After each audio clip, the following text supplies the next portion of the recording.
Hello, Taurus, Virgo, Capricorn, Earth signs. Kamusta kayong lahat? Sana po kayong lahat ay okay.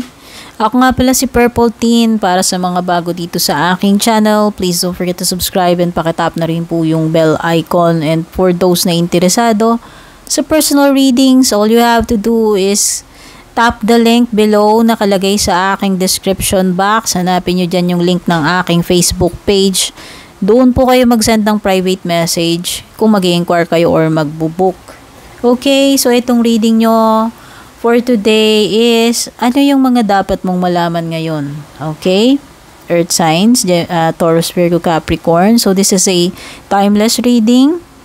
Kahit kailan nyo po ito mapanood, hindi ako naglagay ng specific date. Nang ibig sabihin kung kailan ito you ma-chance upon, kailan ito sumulpot sa harapan mo, yun yung perfect time na ma-receive nyo yung mga messages na nandito. Kahit year 2050 pa yan. Okay? So, let's start. Before we start pala, I would like to take this opportunity na express yung aking heartfelt appreciation and pagpapasalamat sa mga walang sawang bumabalik-balik dito sa aking channel, yung mga laging nagpo-post ng mga comments, words of support, God bless, thank you. Sa lahat po ng nanonood, laging bumabalik-balik at nakaka-appreciate, most of all, nakaka-appreciate ng aking mga readings. Maraming salamat po, okay? At sana po ay huwag kayong magbago. Huwag kayong mapagod, okay? So, I also appreciate you all. Thank you.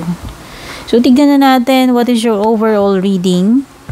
Taurus, Virgo, Capricorn. Ano ba itong mga dapat mong malaman right now? Tingnan muna natin yung overall reading mo.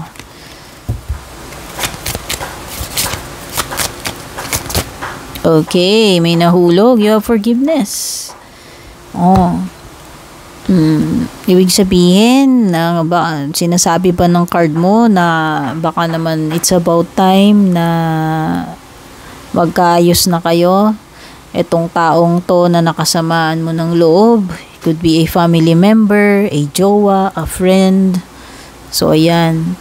So, merong forgiveness. So, para sa mga enlightened, pwede yung iba rito na patawad nyo na yung dapat nyong patawarin sa buhay nyo, whether person yan, or kung ano man yung nangyari sa inyo in the past. Guys, ang pagpapatawad is hindi lang sa person. No, minsan yung mga tao kailangan din nating patawarin yung nangyari sa buhay natin na hindi naman kagagawan ng tao. Alam mo yon, yung fate, yung mga circumstances, yung mga pagkakataon na yung nangyari sa iyo yun ay nag-iwan sa iyo ng resentment, ng trauma, ng wound sa puso mo. So yun, it could be a forgiving a person or forgiving itong nangyari sa iyo or pagpapatawad sa sarili, no? You also have to remind ourselves na kailangan din nating patawarin yung sarili natin. Minsan kasi yung tao biniblame nila yung sarili nila sa nangyayari sa buhay nila or hindi nila mapatawad yung sarili nila. Okay? So this is a sign na it could be telling you na baka naman, besh, patawarin mo ning sarili mo. Or tanggapin mo na yung sorry nitong person na to. Okay. O, sabihin na natin, hindi ikaw yung kailangan mag-sorry. Merong isang person na humingi ng tawad sa'yo. Okay? So, yan. Ang overall energy mo is about pagpapatawad. Whether pagpapatawad mo man yan sa sarili mo, pagpapatawad sa ibang tao, or sa mga nangyari sa buhay mo. Okay? Ano pa? Ano pa yung mga dapat malaman ni Earth signs, Taurus, Virgo, Capricorn? Pagpasensyahan nyo na yung boses ko, guys. At yan na lang yung natitirang power. Nasagad na sa kaka-personal reading, sa kaka-YouTube. Ayan. So, pagpasensyahan nyo na. Well, at least, may boses pa rin. No? Kaya lang minsan nakikipag-contest yung mga aso ko, nakikipag-contest yung ulan. Yan. Meron ka official person, Ditay. Meron ka ring pathway. And meron kang child. Ooh. So mukhang may something tungkol sa iyong Junakis. Para sa mga may Junakis na, may mga anak na po dito, o mukhang may concern tungkol dyan sa Junakis, sa bagets. Babae man ito, lalaki, batang maliit man or binata na or may asawa na. Oh, wala pong walang gender, walang age limit. O di ba? Buti pa to walang limit, yung mga trabaho may age limit, oh. Chos. Hindi naman. Ang ibig ko lang sabihin, pwedeng may concern. So, pay attention dyan sa mga anakis ninyo. Okay? Baka naman pwede naman ito ay good news na na patungkol sa inyong Junakis. O, diba? Or pwedeng merong concern. Pwedeng may pinoproblema kayo, wino-worry about dito sa inyong anak or sino man ang bata dyan sa paligid kung hindi mo man ito anak. Pwedeng pamangkin, inaanak, yan. This is also an indication of something small. So, ibig sabihin, halimbawa, you've just started a business and syempre, dahil bago lang yung business mo, so, pwedeng hindi ka masaya kasi maliit pa lang yung kinikita ng business mo. Yan. Anything small or anything nakakaumpisa pa lang. Fresh na fresh. Kakasimula mo pa lang dito or uumpisahan mo pa lang. Ayan. So, this is an indication of a beginning of a new start. Diba? Sometimes, ito ay indication din na merong nagpapaka-immature dyan sa paligid mo, whether ikaw man yon or ibang tao. No? Pagka-childish, no? Or, it also means to me na pwedeng may kinalaman sa childhood memories. No? Pwedeng yan. May naalala ka about your childhood. Yan. Pwedeng kalaro mo nung bata, BFF mo nung bata ka, or yung teddy bear mo nung bata ka pa, or yung lugar na nung mga pinupuntahan mo nung, basta may mga certain memories na magbabalik sa'yo galing sa childhood mo, no? So, official person, pwedeng ito ay man in uniform, pwedeng militar, or someone na kilala sa lipunan, no? A public figure, a public servant. So pwedeng may mga dealings ka sa ganyan. Or you are related to someone, pwedeng kamag-anak mo na ganun, bawa, mayor, governor, yan. Okay, ang ibig sabihin lamang nito, if this is not a public servant or someone na kilala sa lipunan, is someone na respectable, someone na may pagka-stricto, someone in authority. So, pwedeng dadaan ka dito sa person na to, kailangan mong humingi, alam mo yun, kailangan mo ng approval nitong person na to, or basta dadaan ka dito sa person na ito. No? Para dyan sa bagay na na kailangan mo or dapat mong gawin. Also, there is a pathway. Ang ibig sabihin lamang nito, you are on the process of something. In the middle of something. So, pwedeng may pinagdadaanan ka right now. It could be a challenging na pinagdaraanan, or it could be an exciting na pinagdaraanan. No? Doesn't necessarily mean na negative yung pinagdadaanan mo. Okay, basta meron ka lang. You are on the road to something. So, yan, ibig sabihin, this is a journey.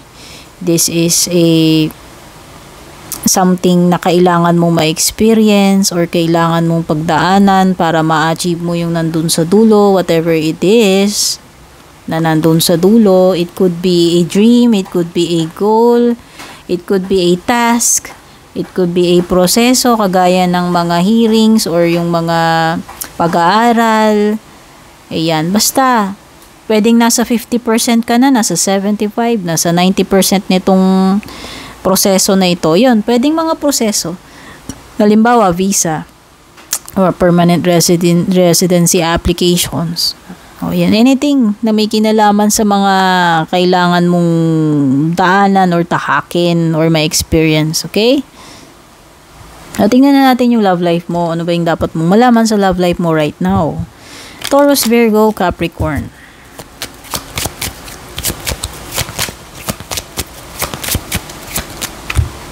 Palaging hindi nakasentro yung mga cards ko, guys. Pasensyaan nyo na. Religious factors and so pwedeng nakaka-apekto itong mga beliefs ninyo. Pwedeng magkaiba kayo ng religion, no? Or pwedeng magkaiba lang kayo ng paniniwala about something. Pwedeng nagkakaroon kayo ng clash. Yan. Kasi magkaiba yung mga values ninyo, yung kinalakihan ninyo, yung pananaw nyo, whether may kinalaman man yan sa pananampalataya or hindi. Okay? Anything na pwedeng nakaka-influence sa iyo, sa person mo, or nakaka-affect dito sa relationship nyo right now. No? Upbringing, yan, spiritual path, yan. So, it could be na,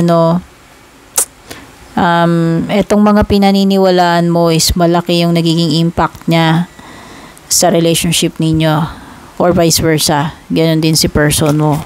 No? Addiction, yung iba may addiction dito at yun yung nagiging problema yung magjowa. Halimbawa, nagda-drugs or lasenggo or nagsusugal, nagsasabong, nagmamadyong, nagkakasino. Basta lahat na ng form ng addiction, maraming addiction, addict sa mga Mobile Legends. Natawa akong bigla doon. Pero hindi minsan kahit malalaki na may ganyan. Addict sa, addict sa kung ano mong bagay. Ibig sabihin, walang control. So, pwedeng yan. So, yung mga addictions ninyo, yung mga bad habits ninyo, pwedeng yan yung nakakasagabal or nagka-cause ng conflict or problema ngayon dito sa inyong kalab-lipan. Diba? So, magbagong buhay na daw kayo kung sino man yung mga pinapatamaan netong card na ito. Ikaw man yan or yung person mo, ha? So, pwede naman yung person mo is addict lang sa'yo. Oy, nakakakilig, addict sa'yo. Awit sa akin. Ibang kanta ni Bamboo. Parang ganun. So, pwede naman. Pwedeng ikaw yung addict dito sa person mo. Siya yung addict sa'yo. Diba? Nakakakilig. So, sana yun na lang yung nakakakilig na part. Ano pa ba yung mga dapat mong malaman bukod dyan? Taurus, Virgo, Capricorn.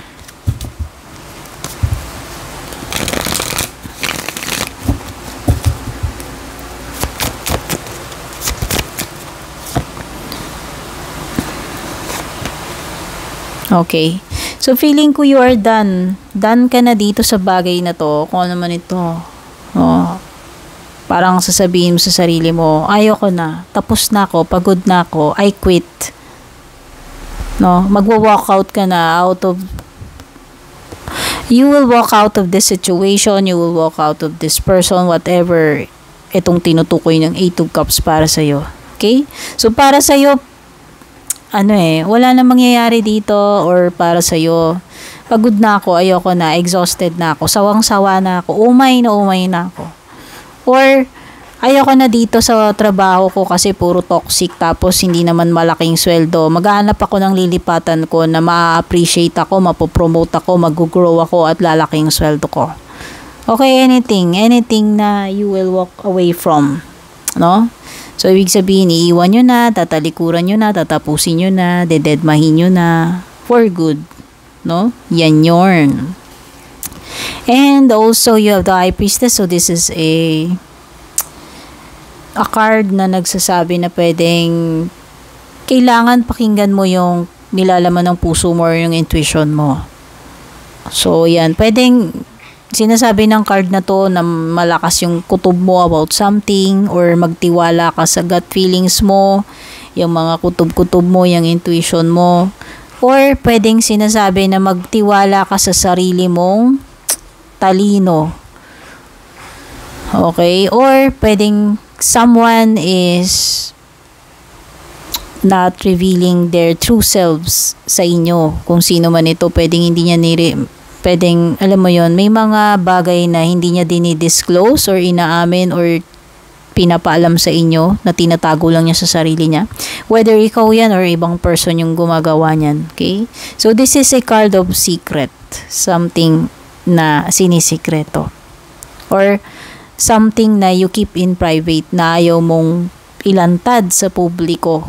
Okay? Privacy, secrecy, intuition. Okay? Tignan na natin yung advice or additional messages ng angels ninyo. Taurus, Virgo, Capricorn. Meron kang big yes. Wow. So, kung nagtatanong ka, ang sagot ay isang malaking yes.